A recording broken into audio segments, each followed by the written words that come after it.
Bonjour à tous, nous poursuivons aujourd'hui avec le deuxième pérec de Masechet Ktubot. Nous commençons à la première Mishnah. La Mishnah nous enseigne Aïcha Shenitar Mela ou Shenit Gersha, une femme qui est devenue veuve, son mari est mort, ou Shenit Gersha, ou son mari l'a divorcée. En cas de décès de son mari ou en cas de divorce, une femme peut réclamer le montant de sa Ktuba, comme nous l'avons vu pour une femme qui était Betula vierge, c'est 212, et pour une femme qui avait déjà connu un mari, c'est 112, c'est un mané. Un mané, c'est 112. Alors, Iomeret, elle dit, Betula nesatani, lorsque tu m'as épousé, j'étais Betula, j'étais vierge, et donc je dois recevoir 200. Donc au moment du divorce, elle vient dire, j'étais Betula. Où est la Ktuba? La Ktuba a été perdue. Ou bien c'est dans un endroit où on n'écrit pas de Ktuba, parce qu'il y avait des endroits aussi où on n'écrivait pas de Ktuba, mais en cas de divorce, il se devait de donner le montant de la Ktuba. Donc elle dit, j'étais vierge, j'étais Betula au moment du mariage. Vous, Omer, dit non, qu'elle a almana ne s'attire. Tu étais veuve, tu n'étais pas Betula. Et donc, je ne dois te donner que 100. De même, dans le premier cas où son mari est décédé, elle vient réclamer aux héritiers du mari.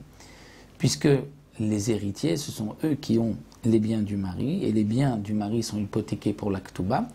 Donc la femme va se tourner vers les héritiers du mari.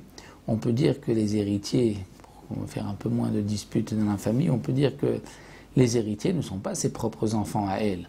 Son mari avait d'autres enfants. Elle s'est mariée, le mari est décédé, donc elle vient récupérer le montant de sa Ktuba des enfants de son mari.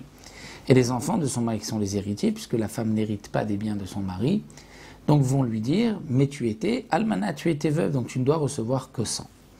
Alors la Mishnah nous dit, Mieshedim sheyatzta behinuma, s'il y a des témoins qu'elle est sortie behinuma, c'est-à-dire behinuma, certains expliquent que inuma, c'est un voile, c'est-à-dire qu'au moment du mariage, elle est sortie avec un voile.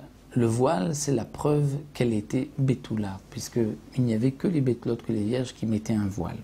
Ou d'après une autre explication, c'est une choupa avec des feuilles de myrte qui avaient été faites de hadas, c'était l'habitude pour une Betula. Donc s'il y a des témoins qu'elle est sortie Behinuma, avec le voile ou la choupa de hadas, donc c'est bien une preuve qu'elle était Betula, puisqu'on ne le faisait que pour une Betula. Verosha Paroua. De même, lorsqu'elle est rentrée sous la choupa, elle avait ses cheveux sur ses épaules. C'est-à-dire que les Betulot à l'époque, au moment où elle rentrait sous la choupa, elle ne se couvrait pas encore les cheveux, donc elle avait les cheveux qui étaient découverts, donc c'est une preuve qu'elle était Betula, puisque sinon elle aurait dû avoir les cheveux couverts. Alors Ketuvata Mataim, sa Ktuba est de 200. Ces témoins sont suffisants pour prouver qu'au moment du mariage, elle était Betula. Rabbi Yochanan ben Beroka Omer, Afrilu Klayot Reaya.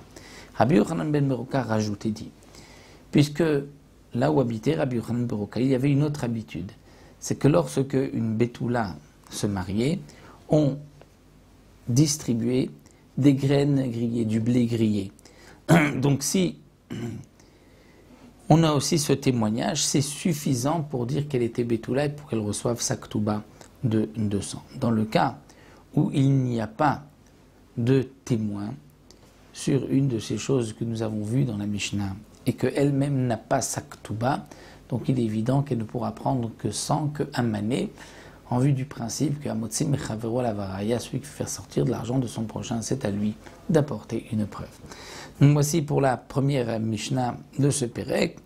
Hashem, nous nous retrouverons avec une nouvelle Mishnah par la suite et le fameux din de Apeshassar ou Apeshetir que nous découvrirons dans la prochaine Mishnah.